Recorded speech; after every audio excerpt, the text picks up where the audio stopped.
जय हो महाबली बालाजी महाराज की। नमस्कार दोस्तों, स्वागत है आपका राजस्थान ही नहीं बल्कि भारत के सबसे प्रसिद्ध बालाजी मंदिरों में से एक मेहंदीपुर वाले बालाजी की दर्शन यात्रा में हर साल लाखों भक्तों में अपने चमत्कारों का डंका बजाने वाला ये बालाजी का अलौकिक दरबार मौजूद है राजस्थान के दौसा जिले में करौली जिले के बॉर्डर के पास, जहां बालाजी अपने प्यारे से बाल स्वरूप में विराजित है दो पहाड़ियों के बीच, और इसीलिए इन्हें घाटा मेहंदीपुर भी कहा जाता है। जी हाँ भक्तों, यहाँ बालाजी के दिव्य दर्शन मात्र से ही हमारी सभी मनोकामनाएं और जीवन तो सफल होता ही है, साथ ही महाबली हनुमान की सकारात्मक ऊर्जा के प्रभाव से नेगेटिव एनर्जी से परेशान पीड़ित जैसे भूत प्रेत और मानसिक रोगी भी यहाँ चमत्कारी रूप से ठीक होते हैं। तो चलिए विस्तार में जानते हैं मेहंदीपुर बालाजी के बारे में, जैसे यहाँ कैसे आया जा सकता है, यहाँ खाने पीने रहने ठहरने के लिए होटल्स एंड धर्मशालाओं के क्या ऑप्शन है, मंदिर में कपाट खुलने और आरती का टाइमिंग्स क्या होता है, यहाँ सवामणि और अर्जी कैसे लगाई जाती है। इतना ही नहीं, यहाँ आने से पहले और जाने के बाद कौन से नियमों का पालन करना चाहिए, साथ ही कितने दिन का टूर प्लान और बजट के बारे में, और दर्शन करेंगे बालाजी के अलावा कुछ और प्रमुख मंदिरों के, जैसे राम दरबार मंदिर, समाधि वाले बाबा, 3 पहाड़ शक्ति स्थल, 7 पहाड़, माता अंजनी धाम और गगनचुंबी हनुमान जी की इस विशाल प्रतिमा के भी। मतलब एक complete all in one Mehandipur दर्शन यात्रा की संपूर्ण जानकारी वाले बालाजी का मेन टेम्पल स्थित है राजस्थान के दौसा में, जयपुर आगरा मेन हाईवे से मात्र 2.5 किलोमीटर की दूरी पर, जो जयपुर से 100 किलोमीटर, आगरा से 130 किलोमीटर और दिल्ली और ग्वालियर से 230 किलोमीटर के डिस्टेंस पर ही है। अब यहाँ आने के लिए सबसे बढ़िया ऑप्शन है अपने पर्सनल व्हीकल्स यानी निजी वाहन लेकर आना। जी हाँ, स्पेशली नॉर्थ इंडियंस के लिए यहाँ दौसा से newly made Delhi Mumbai express highway भी गुजरती है और आगरा जयपुर हाईवे तो है ही, इसलिए रोड कनेक्टिविटी मेहंदीपुर के लिए काफी अच्छी है, जहाँ आपको पार्किंग की व्यवस्था भी मेहंदीपुर में 100 से 150 रुपए में इजीली मिल जाएगी। सेकेंड ऑप्शन है बाय ट्रेन। तो यहाँ का नजदीकी रेलवे स्टेशन एक दौसा स्टेशन 50 किलोमीटर दूर और दूसरा बांदीकुई स्टेशन जो मंदिर से ओनली 30 किलोमीटर की दूरी पर है। यहाँ से आसानी से आपको मंदिर के लिए 50 से 60 रुपयों में लोकल बसेस और जिप्स मिल जाएगी। थर्ड ऑप्शन है बाय बस। तो यहाँ के लिए सभी नियरेस्ट सिटी से डायरेक्टली बसेस मिल जाएगी जो अधिकतर आपको मंदिर के पास ड्रॉप कर देगी या फिर आपको उतारेगी आगरा जयपुर हाईवे पर मंदिर से 2.5 किलोमीटर दूर इस बालाजी मोड़ पर। यहाँ से कई भक्त पैदल भी जाया करते हैं, वरना जीप और ऑटो की हेल्प ले सकते हो। लास्ट यहाँ का नजदीकी एयरपोर्ट जयपुर ही होने वाला है, जहाँ से कैब्स और बसेस में मंदिर तक आया जा सकता है। दोस्तों, मेहंदीपुर के बारे में कहा जाता है कि आपकी यात्रा को तभी सफल और शुभ माना जाता है जब आप यहाँ पर दिन की दोनों सुबह और शाम की आरतियों में शामिल होते हो। इसलिए जब भी आप मेहंदीपुर प्लान करो, कोशिश कीजिए आप एक दिन पहले रात्रि को यहाँ आ जाओ, ताकि आप यहाँ आकर होटल्स और धर्मशालाओं में फ्रेश होके सुबह अर्ली मॉर्निंग की आरती में शामिल हो सको। फिर दिन में मेहंदीपुर को अच्छे से एक्सप्लोर के बाद कुछ और प्रमुख मंदिरों के दर्शन के पश्चात दिन की दूसरी संध्या आरती में शामिल हो पाओ और बालाजी के अच्छे से दर्शन के बाद फाइनली आप अपने घरों को वापस प्रस्थान कर सकते हो। चलिए अब बात कर लेते हैं मंदिर की टाइमिंग्स और सबसे जरूरी आरती के समय के बारे में। तो सुबह की पहली आरती का टाइम है सवेरे 6 बजे से 6:40 तक, वहीं शाम की आरती का टाइम है संध्या 6:30 से 7:10 तक। यहाँ ध्यान देने वाली बात यह है कि सुबह और शाम दोनों आरतियों के वक्त किसी भी भक्त को मंदिर में प्रवेश नहीं दिया जाता, बल्कि सभी श्रद्धालु मंदिर के बाहर से ही प्रभु के दर्शन करते हैं और आरती के टाइम यहाँ का माहौल बहुत ही सुखद और भक्तिमय होता है। सुबह की आरती के बाद सबसे पहले भक्तों के लिए कपाट खुलते हैं 7 बजे से 11 बजे तक। फिर बालाजी के राजभोग के समय 11:30 से 12 बजे तक पट बंद होते हैं। उसके बाद फिर वापस दोपहर की 12 बजे से शाम 6:30 तक दर्शन कर सकते हो। फिर शाम की आरती के बाद 7:10 से रात्रि 9 बजे तक दर्शन और किए जा सकते हैं, जिसके बाद मंदिर के कपाट बंद कर दिए जाते हैं। वैसे ये टाइमिंग सीजन के हिसाब से थोड़ा ऊपर नीचे हो सकते हैं।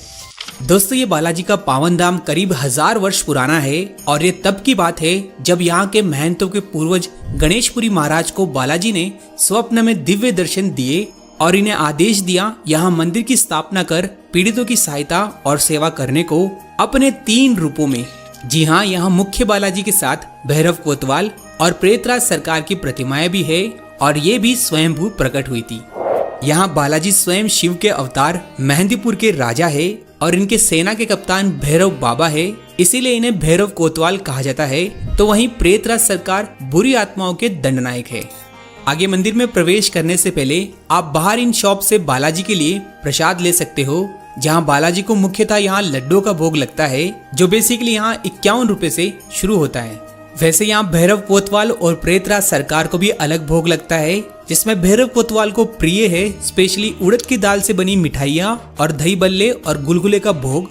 वहीं प्रेतराज सरकार को खीर या पके हुए चावल का भोग विशेष प्रिय है।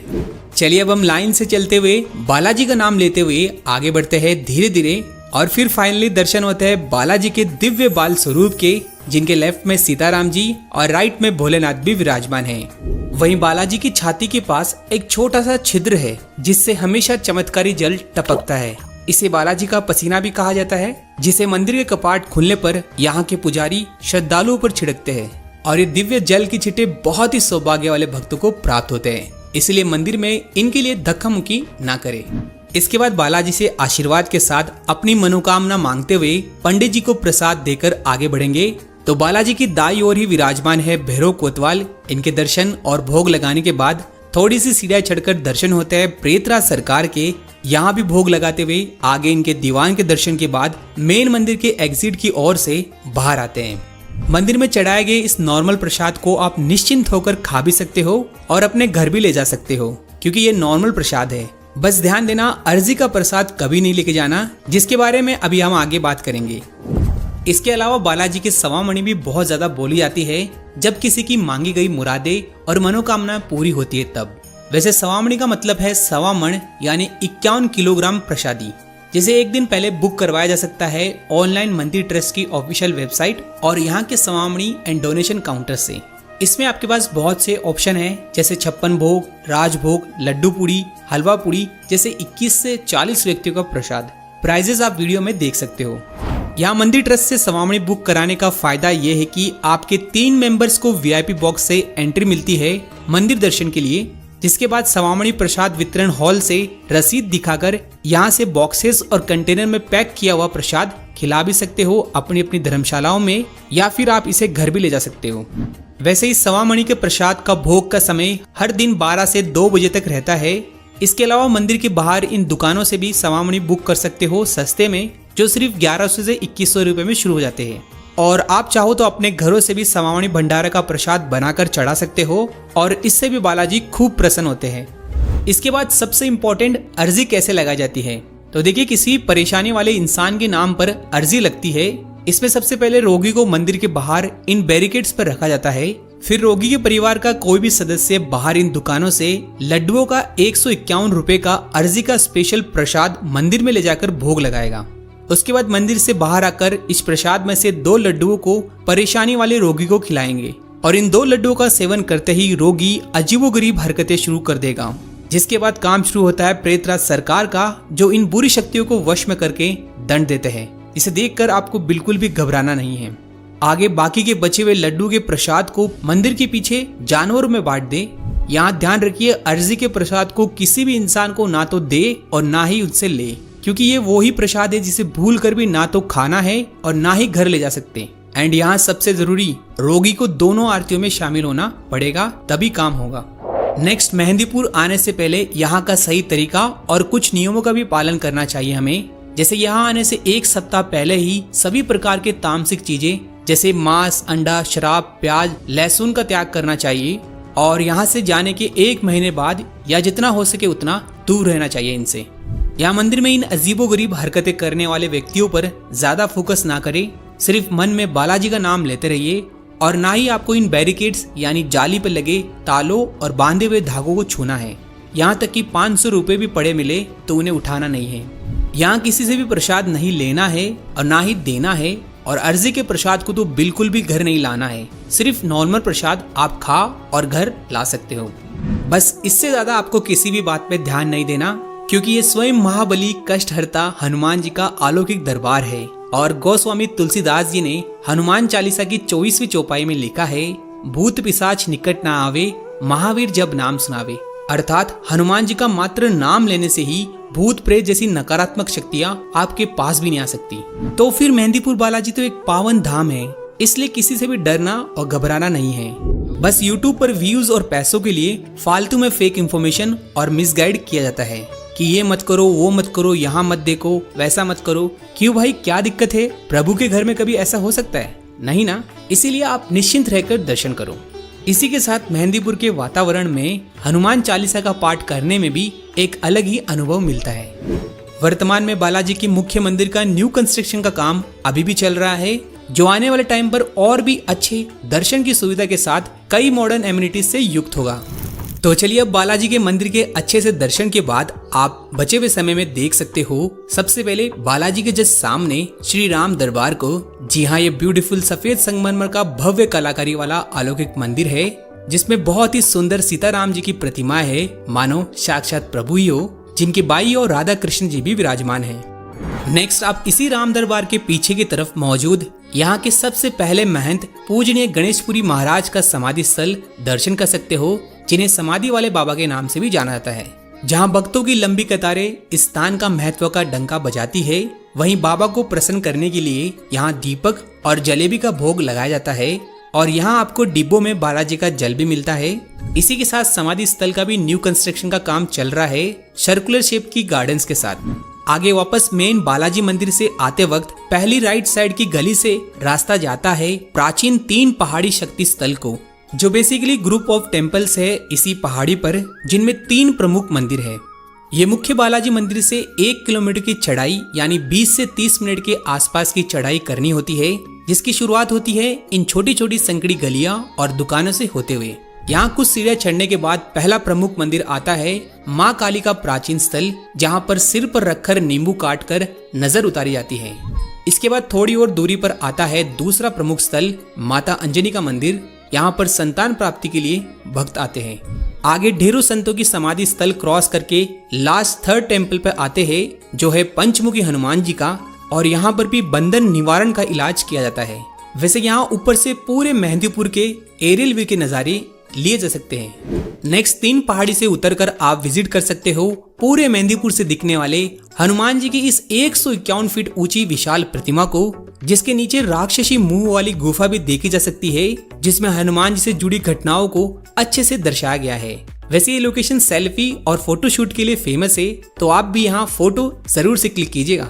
यहाँ के बाद आप बालाजी के पीछे की ओर पहाड़ी पर स्थित 7 पहाड़ी शक्ति स्थल भी देख सकते हो, लेकिन ये 3 पहाड़ी से बहुत ही मुश्किल है, क्योंकि एक तो बहुत दूर है, ऊपर से सीढ़ियां भी नहीं है, सिर्फ खराब पथरीला रास्ता है। बट यहाँ की भी मान्यता है, और यदि आस्था है तो ये भी जरूर देखिएगा।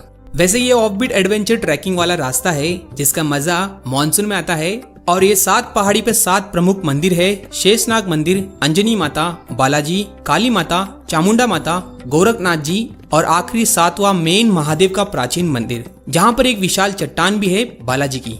इसके बाद लास्ट आप देख सकते हो अंजनी माता का न्यू टेम्पल, जिसे मुक्तिधाम भी कहा जाता है, जो मुख्य बालाजी से 1 किलोमीटर दूर मेन रोड पर ही है, जहाँ खूबसूरत हिमालय पर्वत, अशोक वाटिका और माता अंजनी का मंदिर दर्शनीय है। आफ्टर दिस यहाँ होटल्स एंड धर्मशालाओं में बहुत से ऑप्शन है, इसलिए इजीली मिल जाएगी, जिसमें धर्मशालाएं 200 से स्टार्टिंग होती है, वहीं होटल्स में 400 और एसी रूम 700 से स्टार्ट होते हैं। इनमें धर्मशालाओं में आप कोलकाता धर्मशाला, बॉम्बे धर्मशाला, अंजनी नंदन धर्मशाला, श्री हनुमान सेवा सदन, शिवधाम आश्रम, जय श्री राम धर्मशाला, सेवा कुंज धर्मशाला और श्री मेहंदीपुर बालाजी सेवा ट्रस्ट जैसी धर्मशालाओं में ठहर सकते हो। वहीं होटल्स में Surya villa resort, Vinayak palace hotel, hotel Surya in, the Vedanta सेवा होटल, श्री बालाजी होटल और बंजारा धाम जैसे होटल्स को चेकआउट कर सकते हो। बस कोशिश कीजिए मंदिर से ज्यादा पास बुक ना करें, क्योंकि ये थोड़े महंगे होते हैं। और बात करें खाने पीने की, तो पूरे मेहंदीपुर में आपको शुद्ध बिना लहसुन प्याज का खाना मिल जाएगा। वहीं बजट में एक जने का खर्चा 1000 से 2000 में निकल जाएगा और अच्छे से दर्शन कर सकते हो। मेहंदीपुर में हर साल चैत्र मास की पूर्णिमा को हनुमान जयंती को भव्य मेला लगता है, जिसमें भक्तों की भीड़ जबरदस्त होती है। इसी के साथ हर मंगलवार और शनिवार को बहुत ज्यादा भीड़ होती है ऑर्डिनरी डेज के कंपैरिजन में। इसलिए यदि आपके साथ छोटे बच्चे या बुजुर्ग हो तो आप भीड़ से बचिएगा। इस